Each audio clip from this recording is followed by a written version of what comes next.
I spoke to the guide there, and he was primarily a fly fishing guide, and I said, I'm not done. I want to go to Cabo. And Justin was like, you cannot travel by yourself in Mexico, And then I said, I speak Spanish. I'm not scared.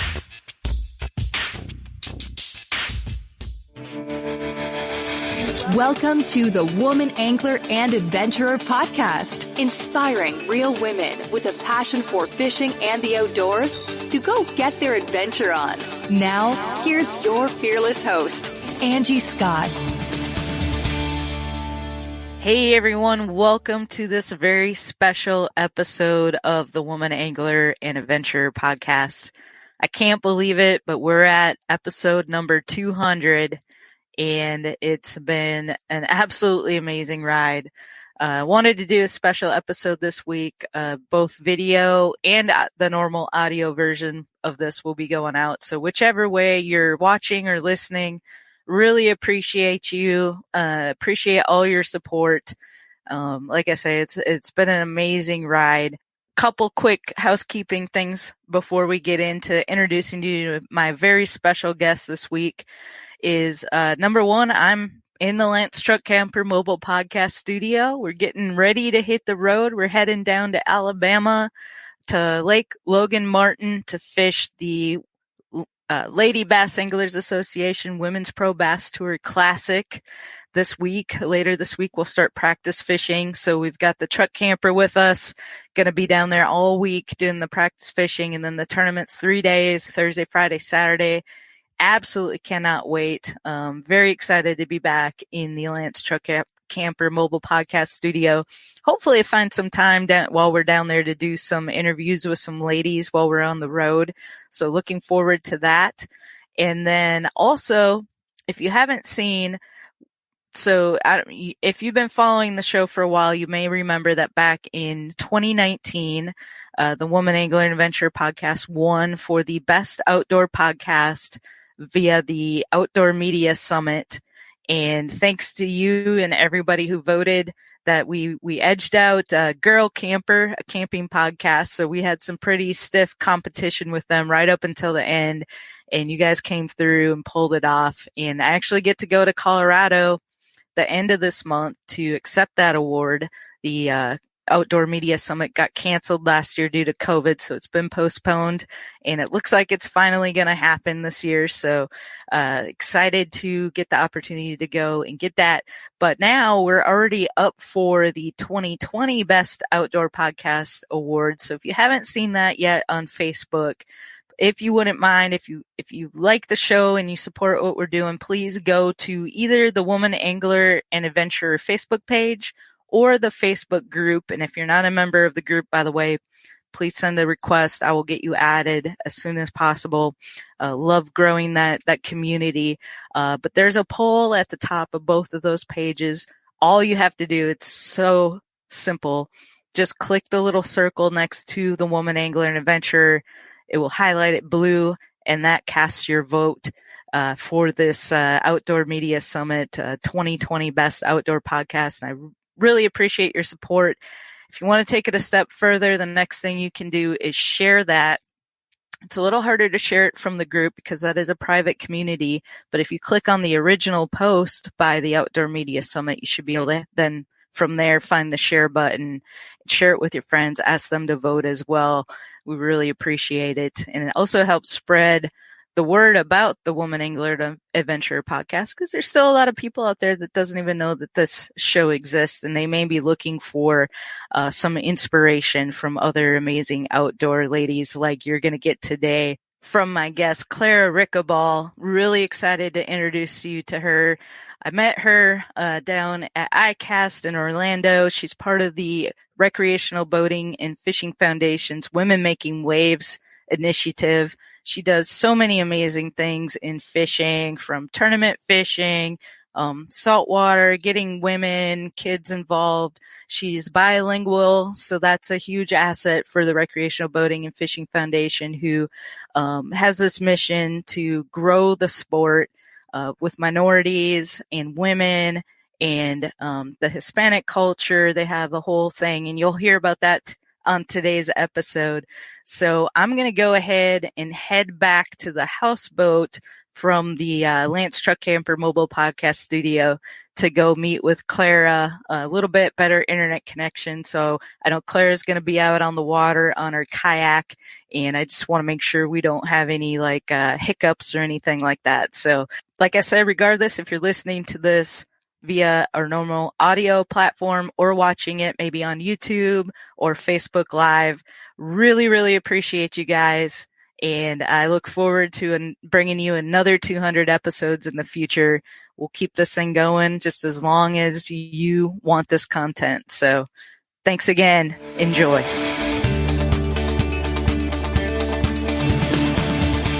Clara Ricabal. Hopefully I said your last name right. You did.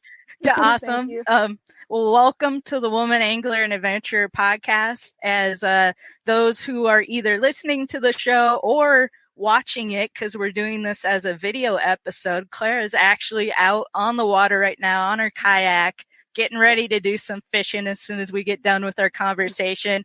So to start off, Clara, would you mind telling listeners where you're at right now and what you're going to be doing this morning?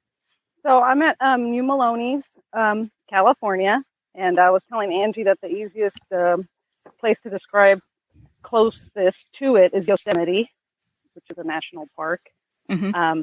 So it's about maybe like 150 miles from the Bay Area, or from my house it's about 140. I live in the Santa Cruz Mountains, which is like 75 miles away from San Francisco, if anybody wants to come and take a tour.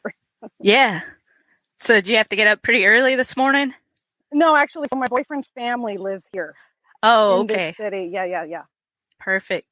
Well, awesome. Well, I hope you have a great morning of catching, and I appreciate you taking some time out to introduce yourself to the Woman Angler and Adventurer audience. We met briefly while we were down at ICAST in Orlando, and you got to take part of a cool little kind of a side trip with the Recreational Boating and Fishing Foundation. Talk a little bit about that trip and what you guys did. Yeah, no, that was I'm really honored to be included in that group of women. Of course, I've been following them for the last few years since they started the Women Making Waves campaign. And so Stephanie Valetero, she reached out to me from the Women's Outdoor group that's on Facebook, and got invited over there. Dick's Sporting Good was hosting it for us, and it was 8 of us. 7 of us were anglers, and there was one female that is an outdoor podcast personality, and she had never caught a fish actually. Oh wow! So she got invited out, and they took us to Mount Dora Lake, and they took us out in these pontoons, 2 different pontoons, and we caught fish, and it was bass. So of course I had a blast. And then after that, we got on a bus and went to, I want to call it River Ranch Resort. And it was like glamping. And I know that was further south. I couldn't tell you. I think it was closer to Kissimmee. But yeah, they had a lot of different activities. Kayaking was one of them, archery. And but we just basically sat around, did some more fishing at a pond and campfires, and then the next day was ICAST, which I just went briefly to the meeting, and then I had to go home because I am a nurse, and I was lucky to get those 2 days off. So yeah. Did you guys get to do any kayak fishing on that trip too? No, unfortunately we didn't. We brought the kayaks, but to be honest with you, we didn't have line for the first day. Like when we started packing up, they found it. So we were concentrating on the girl Sarah to catch her first fish. Mm-hmm. So that's yeah, we were at the pond trying to get her that. So cool. Well, and did you get to go through the very picturesque Dora Canal? Oh yes, very beautiful. Yeah, that's awesome. I saw little baby alligators. Did you? Yeah. Cool. I got to fish there back in January for the first time, and I never saw any gators. I was so surprised. I fished there for 2 days and didn't see a single gator, so I was kind of disappointed because it's always cool to see those. But I'm glad you were able to take part of that trip. How long have you been with the Women Making Waves? Was this your first event, or this was my first event? Mm-hmm. Okay. Yeah. Yeah, Very I think cool. they're trying to get people from the West Coast, Mm-hmm. because we are kind of underrepresented, Right. especially when events are on the East. We Yep. have our own little things, but not as big as ICAST, of course, and things like that. Right. Well, it sounds like they're going to try to do another event at the Miami Boat Show, which would be a lot of fun if we can pull that off. That'd be So, great. yeah. And Recreational Boating and Fishing Foundation has the Women Making Waves, and then they also have the Vamos Pescar, if I'm saying that Vamos right. a pescar. Sí. And Y you eso lo being que quieren. Yeah, they want me to partake in that. you being bilingual, that's an awesome fit. So Yeah. I've very spoken cool. to them before, and what I tell them is I have 4 kids. One just graduated college as a business social media marketing major. So I told her, and she's fluent. I said, you need to help mom. You need to come, even though you don't really like Mm-hmm. fishing. She likes paddleboarding. Come and help me make these videos, because that's where I lack in that department of being so busy and not being that type of influencer. Right. Well, cool. So how did you get started in fishing to begin with? Okay. So out here, our big electric company, if you've ever heard it in the news, it's called PG&E, Pacific Gas and Electric, and they made man-made lakes back in like the 20s and 30s for hydroelectricity, whatever it's called, I forget. But anyways, they made company cabins that only the employees can stay. And these are throughout Northern California mostly, closer to the Sierras, where there's a lot of trout fishing and just beautiful scenery. And so my parents are from Cuba, and we don't have that much money. But so that would be our summer trip, would be going to these company cabins and fishing. They would stock the lakes, and some of them were just wild. But so basically, it was every summer, and any little break that we could get, we'd go up. And then in the Bay Area, my dad would take me to the piers in the San Francisco Bay Area. So we would do some salt water, but just from the piers. My dad didn't own a boat or anything like that. So just a bank fisher girl growing up. Yeah, and you're a multi-species angler, which is cool. I am too, but I do fish bass tournaments. I saw recently you just fished a pretty big bass tournament. First time as a boater, first time solo. What was that experience like? From billion-dollar ad budgets and arena naming rights to tens of thousands of retail locations, big wireless providers spend big to appear like they're your only option. How do they afford it all? That big bill you get at the end of every month. Mint Mobile had a different idea. Instead of brick and mortar overhead, Mint Mobile is online only.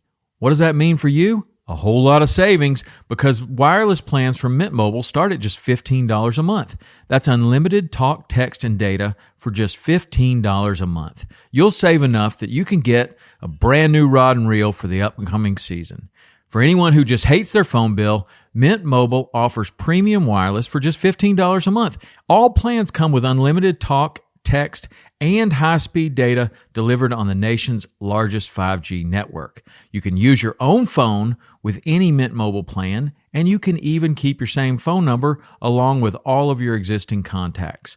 By going online only and eliminating traditional costs of retail, Mint Mobile passes significant savings on to you. Switch to Mint Mobile and get premium wireless service starting at just $15 a month.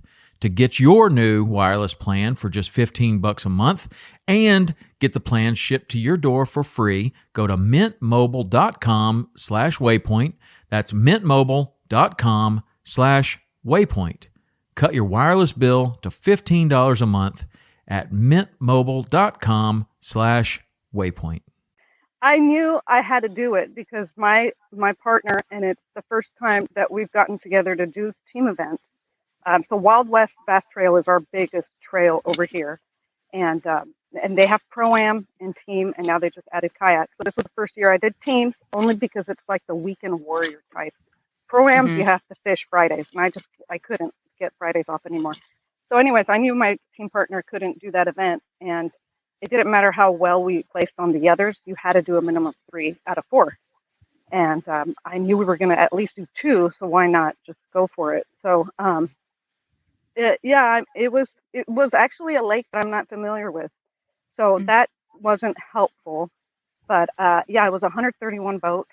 Shoo. And I I was kind of either hoping to be drawn very last or like in that first flight, just, because launching and running through narrows, because there's always narrows somewhere behind people. And I have a Nitro Z18. I have my own boat, and Nice. it has 150 horsepower of Mercury. And kind of drifting off a little bit. But anyways, I might just drift off. So, I'm not going to go as fast. And so that morning, I went up the wrong fork. I had pre-fished like one day, like 2 weekends prior to that.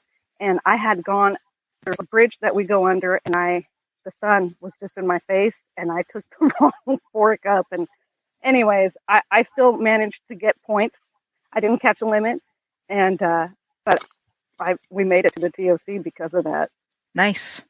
Well, very cool. So that's coming up. It's always fun to challenge yourself and do something outside of your comfort zone that you haven't done before. I've always wondered, I don't fish tournaments with that many boats. Like, we're normally like 25 boats somewheres in there. Mm-hmm. And all the lakes are different. They're different sizes and everything, but, so often go to a spot and there's already somebody there. I just can't imagine how you do that with 130 boats. To be honest with you. Yeah. I thought that I actually went to like a good spot by accident, but I just wasn't throwing the right stuff,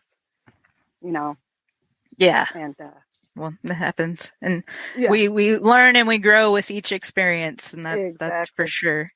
So you write a column, Catching California, for Western Outdoor News. Mm-hmm. Yeah, and I chose that name just because, like you said, I'm a multi-species angler, and like this coming weekend, I'm going to be going down to Southern California. There's a barbecue that the Coastal Conservation Association, which I know is throughout. You're in Tennessee, though, right? So you wouldn't have that, but like Coastal Conservation Association is coastal states, and so they're having a barbecue. And I think I'm just going to get in my float tube, and the barbecue's at a landing, and I'm just going to try and go for some calico bass. Fun. Which is fun. Yeah. So we'll see if it's not too windy in a float tube. Very cool. Well, sounds like you've gotten to have some pretty cool fishing experiences over the years. I saw the video where you were on, what was it, Angler West TV doing, Angler West? Yeah, fishing for Did you tarpon. See the tarpon one? Yeah. That looked awesome. So any that was like actually on my birthday. Oh, very cool. Yeah, I remember seeing that in the show. Any like big trips or memories like that really stand out to you from over the past years? Yeah. So that is like I said earlier, I'm a nurse, and it's so hard to get any time off. So I always take a week off for my birthday. And that episode was about 3 days in one side of Mexico, the Yucatan Peninsula. And the host had to go home, Justin Wolf. And I spoke to the guide there, and he was primarily a fly fishing guide. And I said, I'm not done. I want to go to Cabo. And Justin was like, you cannot travel by yourself in Mexico, And then I said, I speak Spanish. I'm not scared. And so the guide told me about a guide over in Cabo, which was a little bit above, like 2 hours in La Paz area. And I went by myself. I stayed at a place that was $18 a night. Not a resort by any means, but safe. They picked me up, and the guide took me out for 2 days, and I caught roosterfish, wahoo, tuna. I'm trying to think what else. I mean, it was just an incredible once-in-a-lifetime. People pay a lot of money for that, but I had that Spanish hookup, so I'm not complaining.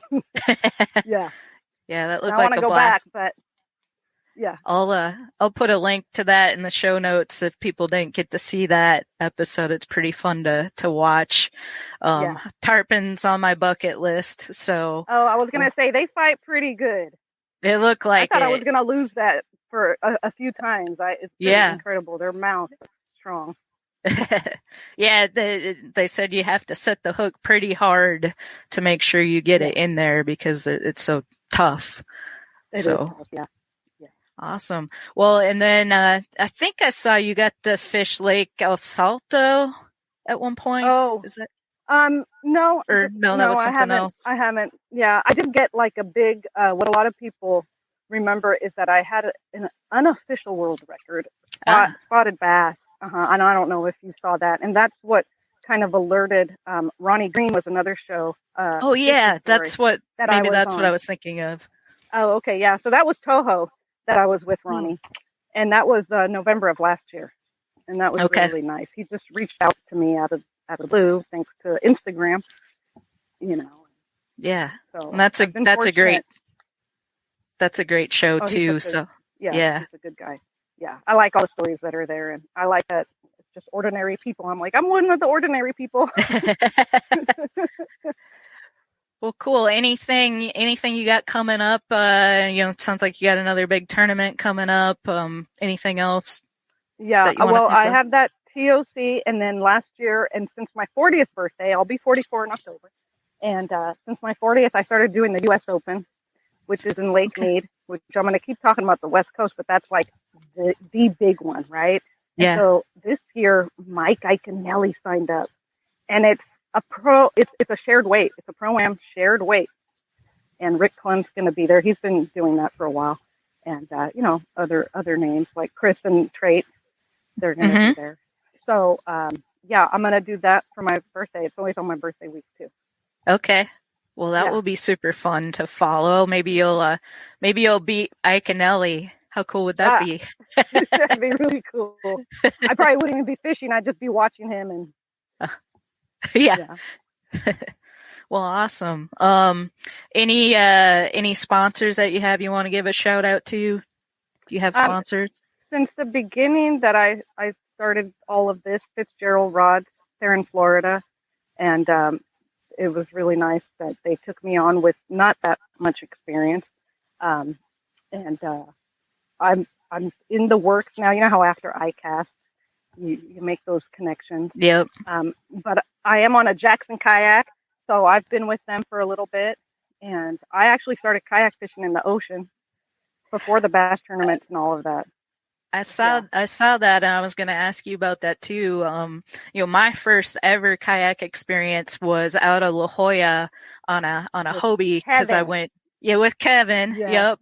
And we were going after halibut, and it was pretty intense first kayak fishing experience. Yeah. Luckily the surf wasn't real big that day, so paddling out from the beach, getting out there, I think we went out like 7 miles or something. Oh my gosh. And, yeah. And so we had big schools of dolphin coming towards us, and what are you called? Seals and sea lions swimming around. It was a pretty cool experience though. Yeah. So Jackson Kayak, and then I'm on a fishing team here in California. It's called the Kayak City. The store is Kayak City, and they have everything. So, that the kayak tournaments are getting huge. And here in California, I don't know if you could really see, but our lake is so low that I think more people will be kayak fishing soon. It's a drought here, and it's really sad. Yeah, because you can access more areas. And, I was just up in Minnesota, and that's where I'm from originally, and they were experiencing a big drought up there. They got some rain, thankfully, when I was leaving, but all the lakes were really low. There's a lot of boat launches that you couldn't even access because it was so low. And so, I can see you can get out there on a kayak, so I can see that growing in a lot of different areas. So anything else you want to share before we sign off? I hope you'll get the time off. If we have that Miami event, that would be really cool. Do you know what time it would be later this year? I know IBEX is coming. It's in January at some point. Oh, January. Okay. Mm-hmm. Yeah, that's a good time to go to Florida. Yeah, I'll already be down there, thankfully, so okay, good. Shouldn't be a problem. With my job, I'm lucky enough to be able to get to spend 2-3 months down in Florida over the winter time, which is perfect, and get to do some inshore fishing, some surf fishing, which surf fishing isn't that great that time of year from what I understand, but I want to do a little more freshwater fishing down there this year than I did last year. So I still haven't really had much success freshwater fishing, except for when I got to go out on the Disney chain. And then Debbie Hansen and Gabriella McGrath and I did the little kayak trip on a lake. That looked like fun. It was a blast. Yeah. We had a good time. Yeah. Hope to get together with Debbie again when I'm down there. And do you know Crazy Alberto? Oh, yeah. Yeah, because I know you like, you're with St. Croix, right? Yep. Rods. Yeah. I love him, his friend on Facebook, and I love he catches monsters, and he makes it look easy. I know.